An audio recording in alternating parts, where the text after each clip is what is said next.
আরবের চামড়া পোড়ানো গরমের কথা আমরা সবাই জানি, কিন্তু যারা হজ কিংবা উমরা করে আসেন তাদের মুখে সবসময় শোনা যায় প্রখর রোদে খোলা আকাশের নিচে কাবার চারপাশে তাওয়াফ করার সময় পায়ের তলাটা পুড়ে যায় না, বরং বেশ ঠান্ডা অনুভূত হয়। প্রথম থেকে কিন্তু তাওয়াফের সময় পায়ের নিচে এমন ঠান্ডা অনুভব হতো না। এর পেছনে রয়েছে চমকপ্রদ ইতিহাস।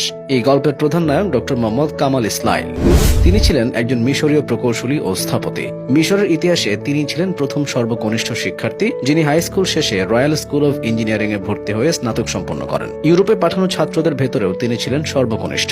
এমনকি তিনি ছিলেন প্রথম মিশরীয় প্রকৌশলী যিনি ইসলামী আর্কিটেকচারের উপর 3টি ডক্টরেট ডিগ্রি পেয়েছিলেন। ডক্টর মোহাম্মদ কামাল ইসমাইল ছিলেন প্রথম প্রকৌশলী যিনি হারামাইন বা মক্কা মদিনা সম্প্রসারণ প্রকল্পের পরিকল্পনা ও বাস্তবায়নের ভার নিজের কাঁধে তুলে নেন। কিন্তু অবাক করার বিষয় হলো, এই বিশাল কাজের জন্য তিনি কোনো পারিশ্রমিক গ্রহণ করেননি। মোটা অঙ্কের চেক ফিরিয়ে দিয়ে তিনি বলেছিলেন, এই দুটি পবিত্র মসজিদের কাজের জন্য পারিশ্রমিক নিলে শেষ বিচারের দিনে আমি কোন মুখে আল্লাহর সামনে গিয়ে দাঁড়াবো। ডক্টর মোহাম্মদ কামাল ইসমাইল মৃত্যু পর্যন্ত তার পুরোটা জীবন আল্লাহর ঘর রক্ষণাবেক্ষণে উৎসর্গ করে গেছেন। অর্থ, বিত্ত, খ্যাতি, যশ, মিডিয়ার লাইমলাইট থেকে নিজেকে সরিয়ে রেখেছিলেন দূরে। মক্কা মদিনার হারাম শরীফের মার্বেলের কাজের সঙ্গে ওনার জীবনের একটি বিস্ময়কর ঘটনা রয়েছে। উনি চেয়েছিলেন মসজিদুল হারামের মেঝে তাওয়াফকারীদের জন্য এমন মার্বেল দিয়ে আচ্ছাদিত করে দিতে যার বিশেষ তাপ শোষণ ক্ষমতা রয়েছে। এই বিশেষ ধরনের মার্বেল কিন্তু সহজলভ্য ছিল না। এ ধরনের মার্বেল ছিল পুরো পৃথিবীতে কেবলমাত্র গ্রিসের ছোট্ট একটি পাহাড়ে। ডক্টর মোহাম্মদ কামাল ইসমাইল গ্রিসে গিয়ে পর্যাপ্ত পরিমাণে এই বিশেষ সাদা মার্বেল কেনার ব্যবস্থা করলেন।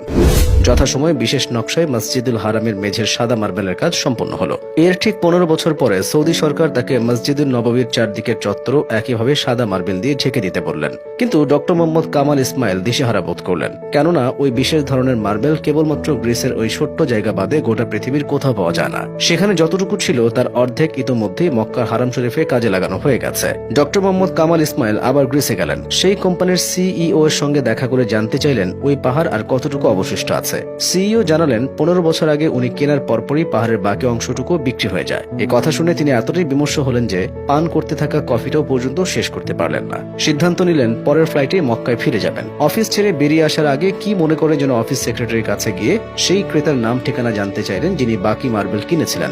নিজের নাম এবং ফোন নম্বর রেখে বেরিয়ে আসার সময় কামাল মনে মনে ভাবলেন, কে কিনেছে 15 বছর পরে তা জেনে কি বা লাভ হবে। পরদিন এয়ারপোর্টের উদ্দেশ্যে রওনা হওয়ার আগে অফিস সেক্রেটারি ফোনে জানালো সেই ক্রেতার নাম ঠিকানা খুঁজে পাওয়া গেছে। অফিসে পৌঁছলে সেক্রেটারি তাকে ওই ক্রেতার নাম ঠিকানা দিলেন। ঠিকানা হাতে নিয়ে ডক্টর মোহাম্মদ কামাল ইসমাইলের হৃদস্পন্দন বেড়ে গেল যখন তিনি দেখলেন বাকি মার্বেলের ক্রেতা একটি সৌদি কোম্পানি। কামাল সেদিনই সৌদি আরব ফিরে গেলেন। সেখানে পৌঁছে তিনি কোম্পানির ডিরেক্টর অ্যাডমিনের সঙ্গে দেখা করে জানতে চাইলেন অনেক বছর আগে গ্রিস থেকে কেনা মার্বেলগুলো দিয়ে তারা কি করেছেন। ডিরেক্টর অ্যাডমিন প্রথমে কিছুই মনে করতে পারলেন না। কোম্পানির স্টক রুমে যোগাযোগ করে জানতে চাইলেন 15 বছর আগে গ্রিস থেকে আনা সাদা মার্বেলগুলো দিয়ে কি করা হয়েছিল।